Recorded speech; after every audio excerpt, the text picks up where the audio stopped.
Saludos y bienvenidos a este programa que en IFM Noticias hemos llamado Candidatos en IFM Noticias. En este espacio no solamente hablamos con quienes aspiran a llegar a la presidencia, sino también que le damos visibilidad a quienes llegan al Congreso. Es muy importante que no olvidemos estas elecciones, que no solo vienen primero, sino que los congresistas tienen un papel fundamental y que incide directamente en las decisiones de los ciudadanos. Así que hoy vamos a conversar con Santiago Valencia, ustedes ya lo conocen, amigo de la casa de IFM Noticias, quien ya anunció que es precandidato al Senado, y con él vamos a conversar un poco del panorama nacional, vamos a recordar todo lo que ha hecho. Bienvenido a IFM Noticias, qué placer tenerlo con nosotros. Laura, muchas gracias por la invitación, gracias a todo el equipo de IFM por tenerme aquí. La verdad es que es muy grato, este ha sido un medio que ha sido defensor de la institucionalidad en Medellín. Recordamos un papel de control periodístico muy importante a una administración que fue absolutamente nefasta como la de Daniel Quintero para Medellín, y la verdad es que todo el reconocimiento y la gratitud por tenerme aquí, además por hacer parte de la casa, como dices tú, con mis columnas todos los miércoles. Así es, unas columnas que incluso son muy leídas en IFM Noticias y donde hacemos también unos llamados y unas reflexiones importantes que hay que traer sobre la mesa definitivamente. Hablamos de las elecciones al Congreso, se vienen pronto, hay que repetir que son antes incluso de las presidenciables y que además son fundamentales. Yo quiero que contémosle a la gente que nos ve y que nos lee por IFM Noticias por qué debemos también ponerle un ojo a las elecciones al Congreso, porque pues sin duda y por obvias razones pues las elecciones presidenciales están robando la conversación hoy en día, pero pues ustedes juegan un papel importantísimo en el debate público, por supuesto. Bueno, yo creo, Laura, que todos los colombianos aprendimos por fin la importancia del Congreso. Hace 4 años, que fue una elección muy difícil, donde Petro con su populismo, sus mentiras, con su paro nacional, con su, bueno, que lo llamaron no paro nacional, sino estallido social, nosotros le advertíamos mucho a la ciudadanía, les decíamos, ojo, que no es solamente la presidencia, es el Congreso. Y esto es muy doloroso recordarlo. Este es un Congreso que hoy ha logrado realmente generar contrapesos al gobierno nacional, pero recordemos que el Congreso empezó mayoritariamente con el presidente Petro. El único partido de oposición desde el día 1 fue el Centro Democrático. Ya luego se han venido sumando otros en oposición como Cambio Radical o en Independencia como el Partido Conservador, y han generado unos contrapesos. Pero esa es básicamente la función del Congreso. Este es un Estado muy presidencialista. Aquí el presidente de la República tiene un gran poder, nosotros copiamos un poco del sistema norteamericano, y el Congreso, dentro del sistema de pesos y contrapesos y de la colaboración armónica, pues tiene esa función. Es cuando un presidente como Petro quiere violar la Constitución, por ejemplo, para hacer una consulta o un referendo sin que haya sido aprobado por el Congreso, para imponer una reforma que fue negada por él mismo, y el Congreso logra pararse y ponerse de pie y parar y decirle, un momento, que es que aquí hay poderes públicos, cada uno tiene una representación incluso popular como el Congreso, pues eso demuestra que el Congreso tiene una función muy importante. No es solamente hacer leyes, hacer reformas constitucionales, sino que también es una medida de contrapeso cuando hay gobiernos como el actual que se quieren pasar la Constitución y la ley por la faja. De manera que ya lo aprendimos, dolorosamente, pero lo aprendimos, y por eso pues el llamado incluso de mi artículo esta semana, para quienes no lo leyeron, lo lean, es que la primera batalla de esta guerra democrática es el 8 de marzo con la elección de un nuevo Congreso que debe tener el carácter, que tiene que tener la personalidad, el liderazgo, la fuerza, el conocimiento para poder hacer las reformas que requiere Colombia, que requiere muchas reformas sociales, administrativas, institucionales, para mejorar nuestro Estado y para atender las necesidades de los ciudadanos, y necesitamos un Congreso que tenga esa capacidad para lograrlo y para generar ese contrapeso. Así es, necesitamos que sin duda el Congreso vuelva a ser protagonista, que le pongamos el ojo a estas elecciones de Congreso, y justamente eso es lo que buscamos en este espacio de Candidatos en IFM Noticias, y reiterábamos que esto no es solamente para hablar con los precandidatos a la presidencia, sino también con ustedes. Queremos que la gente conozca quiénes son, qué han hecho, qué hacen actualmente y qué están dispuestos, por supuesto, a hacer. Yo quiero que recordemos, usted estuvo también en la Secretaría de Hacienda del actual gobernador de Antioquia, Andrés Julián Rendón, y es una reestructuración muy importante. Recordémosle a la gente que nos ve y que nos lee por IFM Noticias de qué se trató y cuáles fueron esos logros pues que hoy se están viendo dentro de la gobernación y que han significado sin duda un logro importante para el departamento. Bueno, me voy a ir un poquito más atrás, porque como la idea es contarles un poco y recordar, yo estuve primero en la Secretaría de Productividad y Competitividad y luego en la Secretaría de Hacienda, y en ambos logramos cosas muy interesantes. En estos días el gobernador salió y dio unas cifras muy bonitas de un acuerdo que logré yo, obviamente con su liderazgo, con el Fondo Nacional de Garantías, donde logramos prestarle recursos, sobre todo pequeños créditos o microcréditos a emprendedoras o personas que lo necesitaban, que no tienen acceso al crédito formal.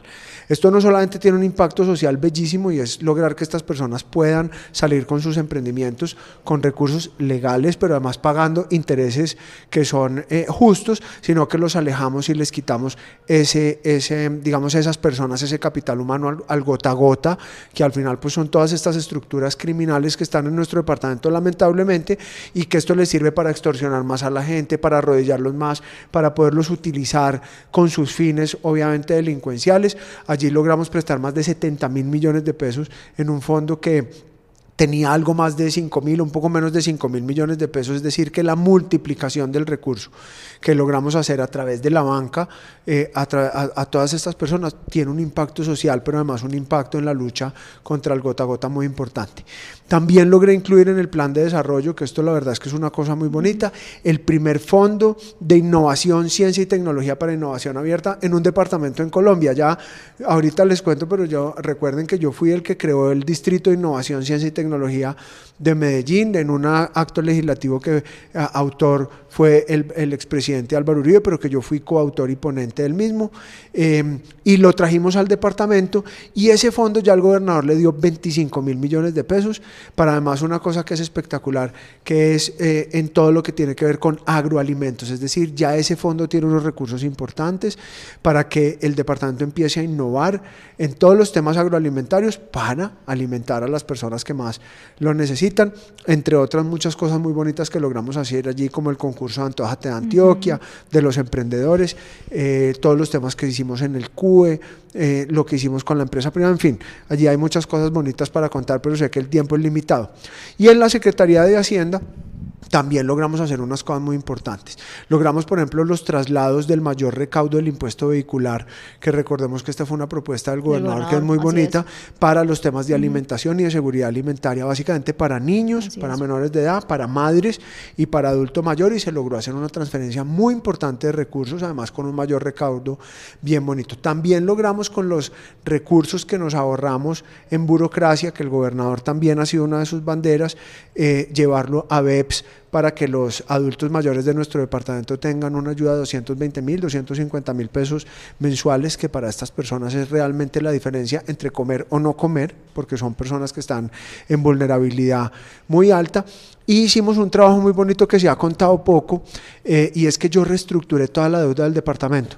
El departamento paga aproximadamente en cada vigencia casi 1.9 billones en deuda, y se endeuda todos los años para poder hacer obra pública, y logramos, como lo hacemos todos, por ejemplo con los ciudadanos o todos que tenemos un crédito hipotecario o un crédito vehicular, y un banco nos ofrece una mejor tasa, y eso básicamente fue lo que hicimos con toda la deuda del departamento. Allí nos ahorramos más de 150.000 millones de pesos solamente en pago de intereses, que terminan obviamente como recurso disponible para que el gobernador pueda invertir en las necesidades de los antioqueños. También modernizamos los temas de recaudo de impuestos en el impuesto de registro, en el impuesto vehicular. Miramos unos temas también ya de innovación y de aplicación de nuevas tecnologías para estos recaudos, y la verdad es que hoy la gobernación de Antioquia sigue siendo, si no la más, de las mejores entidades territoriales en el manejo de sus recursos, y eso quedó ratificado porque nuevamente nos dieron el AAA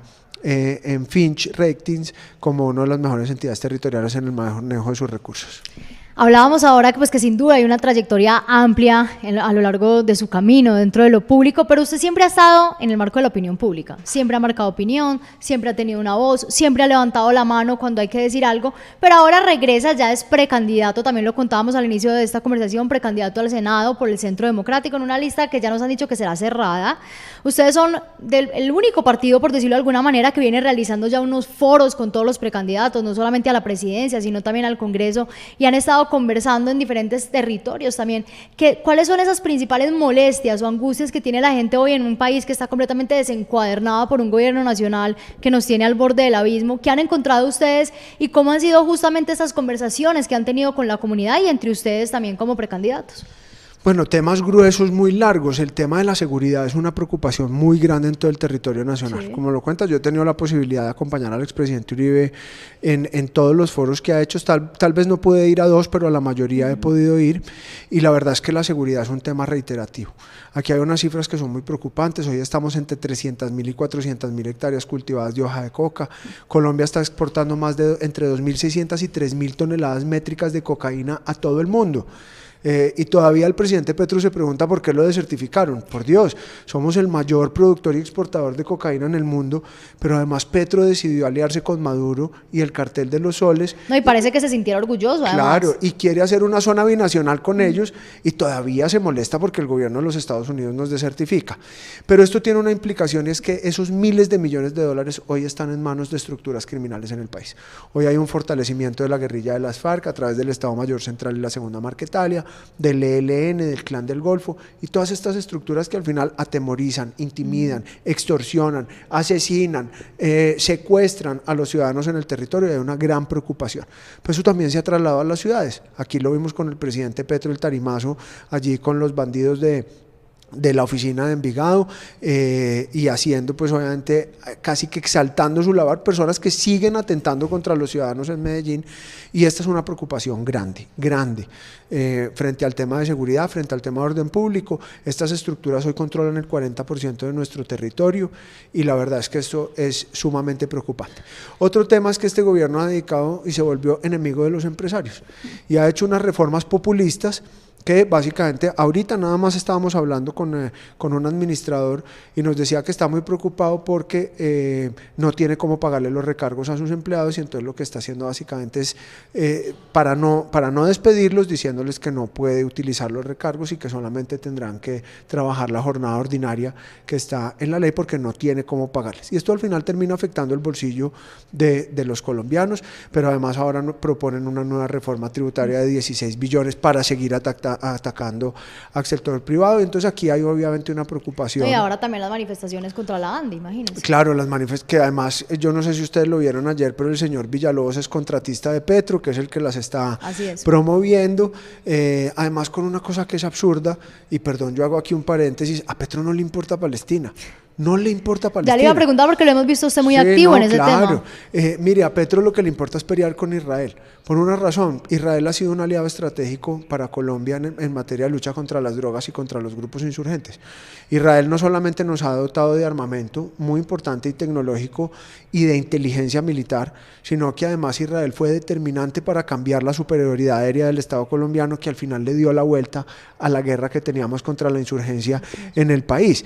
De manera que eso no es fortuito. Él obviamente tiene allí uno de sus planes, que es debilitar la fuerza pública, porque él aplica la estrategia del caos. La estrategia del caos es muy sencilla, es generar malestar social con reformas que son inviables, populistas, que al final termina echándole la culpa a otros de su fracaso, genera malestar social, la inseguridad, el desempleo, la falta de recursos genera malestar social, el debilitamiento institucional, particularmente de las fuerzas militares y de policía. Bajó más de 77 generales preparadísimos que hacían un gran trabajo para hacerlo, los acuarteló, les quitó las posibilidades, peleó con Israel, con los Estados Unidos. Es una locura porque además están sin dignidad, sin honra. Claro. O sea, eso es lo primero que tiene que hacer el presidente que llegue en el 2026. Así es, y además entonces empoderó a todos estos grupos al margen de la ley, que yo no podría decir que son petristas, pero sí estoy seguro que ellos prefieren el guante de seda de Petro que una política de seguridad como la del Centro Democrático. Evidentemente todo esto es para generar esa estrategia de caos con una finalidad, o quedarse en el poder, porque tenemos el riesgo de que se quiera quedar en el poder, o que quiera que lo suceda un señor como Pinturita o como el señor Iván ¿Cómo le Cepeda, parece? que son iguales o peores que él. Entonces, eso es lo que hay que evitar y por eso necesitamos un buen Congreso que tenga esa capacidad, ese entendimiento para lograr cambiar las cosas o al menos evitarlas. ¿Qué hacer por los niños y los jóvenes? A nosotros nos preocupa profundamente esto porque a mí personalmente me hace mucho ruido cuando dicen, no, los niños y los jóvenes son el futuro, no son el futuro, son el presente, lo necesitamos ahora, los estamos sacando del centro de las decisiones, no los involucramos en la conversación, son los más escépticos a hablar de política porque pues claro, pues cómo no van a ser escépticos, pues si han tenido esta experiencia que estamos viviendo ahora realmente, pero pues son ellos quienes tienen la capacidad de transformar, necesitamos que tengan oportunidades acá para que no se vayan del país. ¿Cuál es su percepción de esto? Bueno, aquí hay que hacer cambios estructurales que no serán rápidos, pero el Congreso puede ayudar. El primer tema, que no es un tema fortuito, es el tema de alimentación y por eso el gobernador ha sido tan importante. Cero hambre. Un niño bien alimentado, incluso desde el vientre de su madre, tiene mayor capacidad intelectual que un niño que ha sido mal alimentado. Simplemente porque un niño bien alimentado está bien, está concentrado, tiene mayor capacidad que un niño que no lo está. De manera que el tema de alimentación, incluso están los objetivos del milenio de la ONU, es un tema muy importante y Colombia debe seguir evitando los problemas de corrupción en el PAE, pero además ampliando la cobertura del PAE, la calidad de los alimentos que se le entregan a los niños y sobre todo lo que hizo el gobernador, que es muy importante, y es que sea los 365 días del año, porque es que los niños no solo les da el hambre cuando van a la escuela, también cuando están en vacaciones, ahora que empieza el receso escolar y entonces no comen, una semana enterita no comen. Imagínense. Entonces eso hay que hacerlo. Lo segundo es que hay que mejorar la calidad en la educación. Nosotros no podemos seguir instrumentalizando la educación por los señores de FECODE, no podemos seguir utilizando la educación Ahora como salen a una paro otra forma vez. como una forma de lavarle el cerebro a nuestros niños, sino que nuestros niños tienen que aprender lo que necesitan, matemáticas, física, química, en fin, tienen que tener esa capacidad. Para eso hay que conectar al país con internet de alta velocidad, para eso hay que lograr, obviamente, que todas las escuelas rurales tengan esa posibilidad de tener una mejor educación, unos mejores maestros, y sin duda también hay que hacer una cosa de educación pertinente. Es decir, que me pasó una vez hablando con unos muchachos de Puerto Berrío, fueron y me dijeron, era senador en ese momento, y me dijo, senador, es que aquí vino el SENA y nos dio un curso de contaduría pública. Yo, ¿qué pasa? ¿El curso malo? No, el curso extraordinario. Y yo, bueno, ¿qué pasa? Los profesores, no, muy bien, y nos dieron los materiales. Bueno, entonces, ¿cuál es el problema? Sí, senador, que aquí en el pueblo solamente hay un contador público contratado en la alcaldía y el resto de nosotros somos desempleados. Tiene razón, hay que hacer una cosa de educación pertinente. ¿Qué necesitan en Puerto Berrío? Ganadería, piscicultura, turismo. Es decir, hay que hacer un tema muy importante de educación pertinente.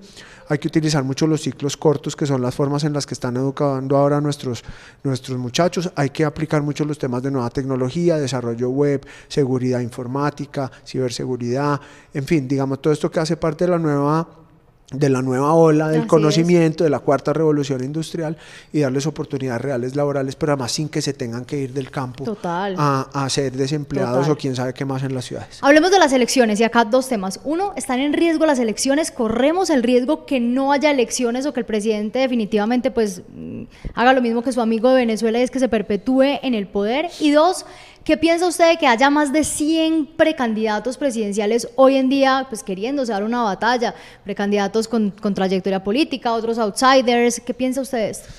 Bueno, a mí me gustó mucho y tú estuviste allá, ya nos encontramos la conferencia del profesor Gaona en FENALCO. Él habla de la amalgama democrática. Y eso es cuando personas como Petro utilizan el poder y utilizan las instituciones democráticas para manipularlas, para interpretarlas a su favor y poderse quedar en el poder. Y yo creo que Petro lo está buscando. Es decir, Petro en esa estrategia de la generación del caos, al final lo que puede pretender es que estemos en un nivel de tanto desorden que eventualmente él pueda utilizar un decreto para quedarse en el poder suspendiendo las elecciones. La gente no lo entiende, pero mire, el disparo nos pasó como a Trump en campaña con lo de la elección del magistrado de la Corte Constitucional. Es decir, si hubiesen elegido a la otra señora, muy probablemente hoy tendrían mayoría en la Corte Constitucional y un decretazo como esos habría podido echar al traste las elecciones. Por eso es tan importante un buen Congreso, volviendo al mismo tema. De manera que él sí puede querer quedarse, o les digo yo, en el caso de que no lo pueda, porque democráticamente tenemos, digamos, pesos y contrapesos, dejar a alguien de su vida. Sobre los 105 candidatos, muy rápido, hay que empezar a aplicar el embudo. Yo creo que está bien, y yo sé que hay preocupación porque hay muchos, pero yo creo que está bien que hoy haya muchos. ¿Ustedes imaginan que tuviéramos un solo candidato hoy? O lo matan, o lo desprestigian, o le aplican el sicariato moral en redes sociales, o quién sabe que son capaces, o lo meten a la cárcel. Es mejor ahora que se difumine un poquito la tensión. Lo que sí hay que hacer, y en eso estoy de acuerdo, es empezar a aplicar el embudo, empezar a reducir el número de candidatos para que en marzo logremos tener uno solo que ojalá pueda ganar en primera vuelta. ¿Sabe qué pasa? Que como empezaron tan rápido estas precandidaturas, por obvias razones, a uno le parece que, bueno, son eterno, muchísimos para la época, pero todavía falta mucho tiempo. O sea, bueno, ¿cómo fomentar el diálogo? Hemos venido también viendo cómo se han incrementado las amenazas y las intimidaciones a la oposición, sobre todo al Centro Democrático, pues usted más que nadie lo sabe, pero pues ya tuvimos una experiencia catastrófica con Miguel Uribe Turbado y su magnicidio, y el presidente quiere continuar en eso. Ahora con la senadora y también precandidata Paloma Valencia, pues está aplicando, diría yo, que la misma estrategia, la misma narrativa preocupa. ¿Cómo ayudar también a fomentar ese diálogo, incluso desde el Congreso, aprender a escuchar, a encontrarnos en las diferencias, que realmente es donde hay una democracia? Sí, esa es la democracia. La democracia es respetar al diferente, escucharlo y tratar de llegar a consensos. Yo creo que hoy nos toca hacer ese ejercicio en el sentido que yo creo que ya la discusión no es si es de derecha, si es de izquierda, si es de centro. Ética. Yo creo que el problema ya es, las próximas elecciones es los demócratas contra los no demócratas. Es decir, que al final yo creo que vamos a tener que hacer unas concesiones, y mientras no existan líneas éticas, es decir, mientras yo no piense que el otro es un bandido, pero reconozco en él que piensa distinto y que puede aportar desde su visión, así yo no esté de acuerdo, yo creo que hay que empezar esos vasos comunicantes y de discusión. Y yo creo que el presidente Uribe lo está haciendo. Miren los foros de los domingos, con Juan Manuel Galán, con Vicky, con Pinzón, con Abelardo, con nuestros precandidatos. Es decir, al final hay que abrir el abanico, porque yo creo que la gente ya se aburrió, que si es de centro, que si es de izquierda, que si es de derecha, la gente quiere que le solucionen sus problemas, y yo creo que es ahí donde nos debemos concentrar, ponernos de acuerdo. Hoy todos están hablando de seguridad, Laura. Antes solamente el Centro Democrático hablaba de seguridad, hoy todos. Bueno, encontramos un punto de acuerdo. Hoy toca preguntarles, dígame algo diferente a la seguridad. Pero bueno, encontramos un punto de acuerdo. Que hay que defender la empresa privada. Bueno, encontramos otro punto de acuerdo. Entonces, concentrámonos en esas cosas que hay que hacer unas reformas sociales que sean posibles y no demagógicas y populistas, que solucionen los problemas de base de la gente. Claro, ahí hay otro punto de acuerdo. Es decir, al final, como decía Álvaro Gómez, pongámonos de acuerdo en lo fundamental. Las otras peleitas políticas las dejamos para después, pero hoy lo que tenemos que salvar es la democracia y la institucionalidad, y tenemos que evitar, con todas las herramientas que nos da la democracia, la Constitución y la ley, que gane otro Petrico o un Quinterito o un Cepedita, o aquellos que ya sabemos cuáles son sus intenciones para Colombia. Ahora que usted mencionaba al expresidente Uribe, pues también hay que hablar de la separación de poderes y de la justicia, que preocupa tanto hoy en día. Yo creo que con el presidente Petro está pasando, obviamente, pues de una manera más masiva, igual a lo que nos ocurrió a nosotros con el exalcalde e imputado Daniel Quintero, que logró unirnos y tratar de buscar. Entonces, no hay justicia, pues los ciudadanos ya levantan la mano, los medios de comunicación levantan la mano, los líderes de opinión levantan la mano, y los líderes políticos también, porque pues sin duda no tenemos garantía tampoco en la justicia, pues o están fallando esas garantías. Desde el Congreso, ¿cómo incentivar? Pues uno, a la separación de poderes, que también la hemos visto completamente deteriorada desde el gobierno nacional, y a que se pueda volver a creer en la justicia, a entender que pues si hay un proceso se va a cumplir, no se va a instrumentalizar, etcétera. Sí, yo creo que aquí tenemos dos caras de la misma moneda que son bien interesantes. Yo tengo que exaltar y agradecer el trabajo que ha hecho hoy la Corte Constitucional y el Consejo de Estado, y la Corte Suprema en general, las altas cortes. También han sido un contrapeso digamos, a todos los exabruptos que nos ha querido imponer Petro, tanto que ya Petro sale en alocuciones. La última dijo que había que desconocer las decisiones de la Corte sobre los diplomáticos, porque él era el que ponía al que se le diera la gana. Es un dictador suelo, y quiere ser un dictador suelo, pero ahí están las Cortes poniendo esos límites. Hay que rodearlas y hay que defenderlas, pero también hay que alzar la voz respetando la majestuosidad de la justicia cuando la justicia se equivoca. Lo de Uribe, gracias a Dios, todos lo vimos por internet. Es que todos vimos que no había un solo testigo que lo acusara. Vimos que no había una sola prueba. Incluso las interceptaciones ilegales que las hicieron, que las legalizaron, cuando uno las escucha, no hay una sola insinuación a cometer un delito. Y yo creo que eso ya empieza a generar esa, digamos, y sobre todo ahora con tantos medios, con tanto control que hay en los medios, en las redes sociales, pero sí hay que hacer con la justicia también. Hay que limpiarla de ideología política. La justicia no puede ser un instrumento de politización. La justicia tiene que ser esa majestad que nos enseñaron a nosotros que estudiamos Derecho en su momento, y para eso hay que tener mejores fiscales, mejores jueces, más preparados, incluso mejor remunerados, que se dediquen realmente a impartir justicia y no a hacer politiquería con ella. Usted vio que ahora también andan más o menos en una persecución política contra el gobernador. Sí, claro, no, pero además es un absurdo. La gente puede ir y ver los dos CAIs están funcionando y tienen la policía. Entonces, ¿a dónde se perdió la plata? Pues si allá están Nos tomamos el tiempo nosotros en IFM Noticias de conversar justamente con personas de allá para que nos contaran realmente qué estaba pasando y nos dicen, bueno, esto es un absurdo. Además es una situación sistemática completamente. Pero además mire qué triste, un proceso revivido cuando fue gobernador. Llevaba muerto un poco de años y justo entonces va a ganar la gobernación y lo reviven milagrosamente. Ahora también pues creo que lo paramos en IFM Noticias hace una semana aproximadamente. Me llega a mí la información que iba a abrir la Contraloría un proceso contra el gobernador por un tema de las ciclovías cuando él fue alcalde, que no tuvo nada que ver con él, porque eso fue algo del exgobernador Luis Pérez. Es más, mire, lo sé porque lo estuve, porque fui testigo de excepción, porque estaba en el Consejo de Gobierno. Siempre, desde que llegó, le decía al doctor Luis Fernando Vegué, después lo cambiaron al doctor Giovanni, y es, hay que terminar las ciclovías, hay que atender a la ciudadanía, hay que ver qué es lo que está faltando, y hay que exigirle al contratista que entregue las obras en beneficio de la ciudadanía de Río Negro. Es decir, todo lo contrario, que es la función de un gobernador, no dejar elefantes blancos, que además desde que llegó dijo que iba a tratar de terminar las obras que habían dejado y entregárselas para el disfrute de la ciudadanía. A este tipo de cosas es que dice uno, le pierde uno la confianza a la justicia, porque dice uno, bueno, ¿es justicia o realmente es una persecución política? Vuelvo a lo mismo, contra la oposición, porque pues sin duda el gobernador se le ha parado de frente al gobierno nacional desde el día 1. Bueno, pero este ejercicio hay que hacerlo sin miedo.